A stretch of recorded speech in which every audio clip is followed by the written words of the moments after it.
Greetings fellow earthlings and welcome to this Cossacks the Art of War single mission video in which I am doing a single mission 3 nations. The original video was 47 minutes long. I've cut it out into a 15-minute video. You can see it edited through the blurring screen effect. Now at this point I don't know who to play as.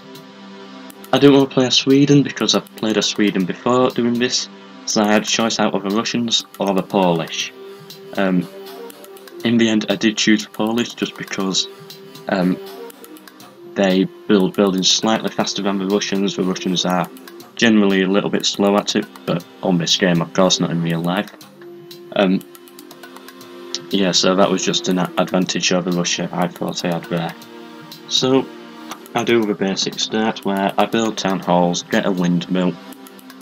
Most of this would actually be edited out, so you might well skip through it, I don't know. Yep, so getting all my peasants out right now and building the storehouse, getting all the buildings built. You can see that I get the farming improvement here. I have thousands of resources to start off with, that's why I do it. If I had any less than that then I wouldn't bother because it costs too much food and then I naturally end up in a famine. So I go and build my first barracks there. I end up building, I believe, 3 in total in this game, but survive most of it with 2, and I also build a second one there as well. My plan is to get out a lot of pikemen. Polish pikemen are very good. I've used them in many early attacks before, as you can see from my Cossacks rundown video in which I played as Poland. So just want to get lots of pikemen, get them trained, take out at least one enemy early on, so then I'm left with only one other enemy, and then I'll be able to take my advantage over there. I also build a cathedral there, as you saw, to get out about 10 or 15 priests, just to keep my pikemen healed and alive, which are very handy. Yeah, I think I trained 10 there. Now this map is very good because you have a few iron and coal mines as you naturally do around your original city. However, all gold mines but one are in the centre of the map. So you have all your coal and iron on your side, they have theirs on their side. However, you've got to fight over them. There's a lot of supplies of gold mines, however you've got to fight over them because they're all right in the centre and basically I can't explain it right. So I took part of it out there, and now this is the point where I'm attacking. I have about, I think it's 80 or 90 pikemen. I'm currently training them there in the barracks. What I decided to do was I'm coming down into the city just to do what damage I can. They come with my pikemen, so send a small group of pikemen just to keep them busy, and I send my main army into the city to destroy their economy. So very good tactic that works for me here. I realised those priests would actually be useless in this battle because I wasn't planning on meeting the pikemen, but I did in the end, so in the end I just ended up sending them on. Yep, so I break through their city here, killing their peasants. Now anything could happen at this point depending on how strong their pikemen are. If theirs are stronger than me, they will definitely end up killing me in this game. So what I want to try and do is just win, basically, and cause as much damage to their economy as possible, which I do end up doing. Yep, I captured that storehouse there and start capturing the town halls.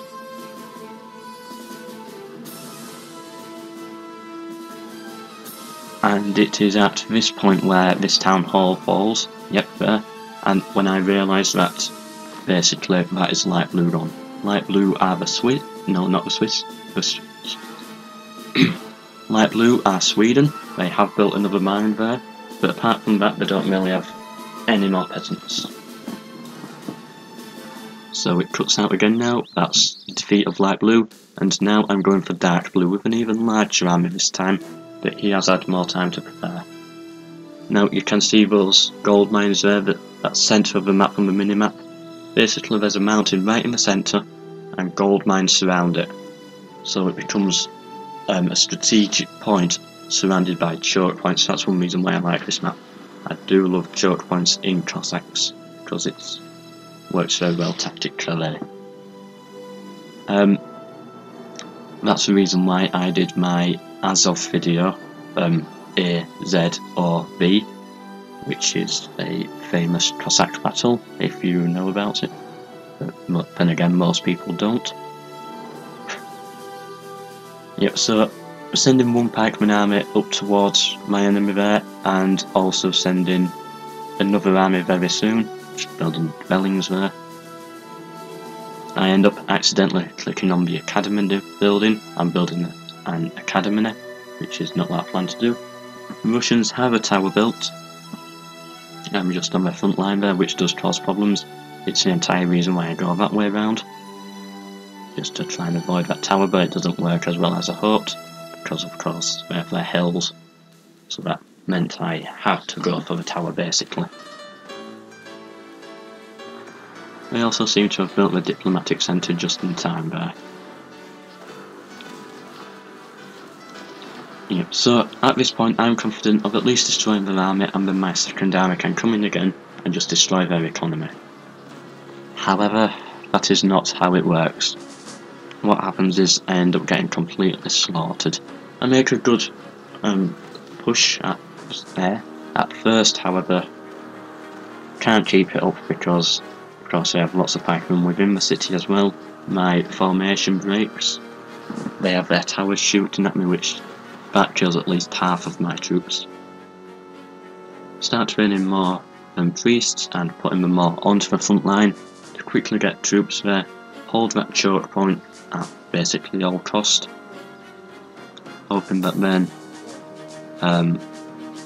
I will then, if I hold this choke point, I will have access to all the gold in the map, whereas they will only have iron and coal mines. So that's why I wanted to do it.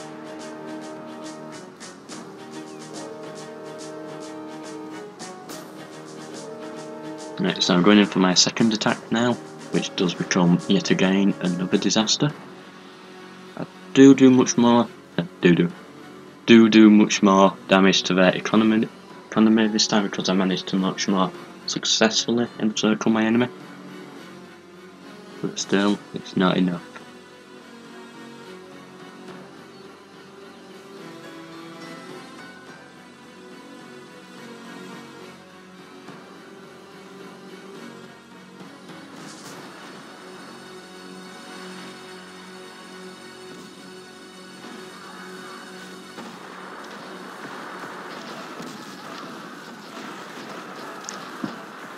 Yeah, so you can see me now just getting slaughtered. I believe it's at this point I realise I cannot survive on just these pikemen alone, so what I start doing is training musketeers. Also, in a sort of suicidal attack mission, I'm sending all of my troops straight for their peasants. I believe I got most of them out, however, through an evacuation. I am playing on hard difficulty though, which is very rare for me on a single mission. Usually it's normal on a single mission, because of the extreme difficulty that they're at. Yep, so it cuts off about here now and goes on to another battle in which they come at me. I have managed to hold this choke point. There are actually many battles in this video, however most of them I've had to cut out because there's just so many of them, but basically they work the same as this. I end up holding this choke point, they come at me, and then either one of us wins, basically. Now the reason why I lost that battle there was because I ran out of iron, as you can see in my resources, so for the future battles I made sure I had enough resources. I then retreat and try to hold this choke point down here. They do send some archers down and destroy a few of my mines at the south. However, it doesn't cause like that many problems because I then get a good hold of myself there. I start training hussars, which are very useful in getting those enemy mines. I'm starting to struggle to talk right now, my voice is going weird. Right, so it cut out again there to the point in which I have a cavalry charge into my enemy's city. Doesn't go that well, but I do damage, and I see exactly the potential of one of these cavalry charges, because I do capture some buildings.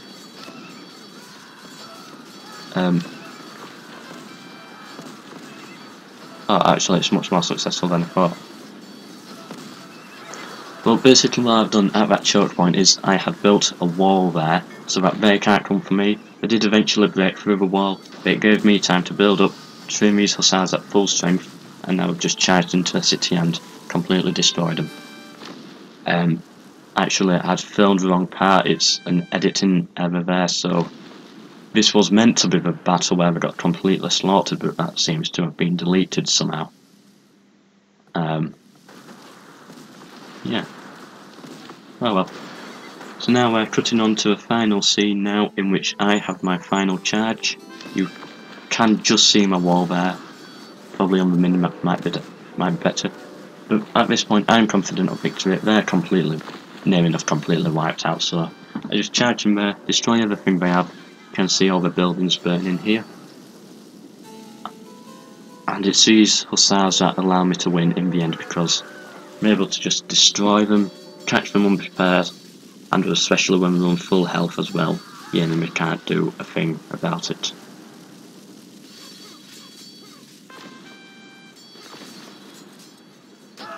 And I believe it's one side take that mine and that town hall, possibly even that market there. I do win. Now they have another town hall. Ah, there's also a blacksmith there which I'm wanting to take out. But they don't seem to be training soldiers anymore anyway. Yep, captured another town hall. And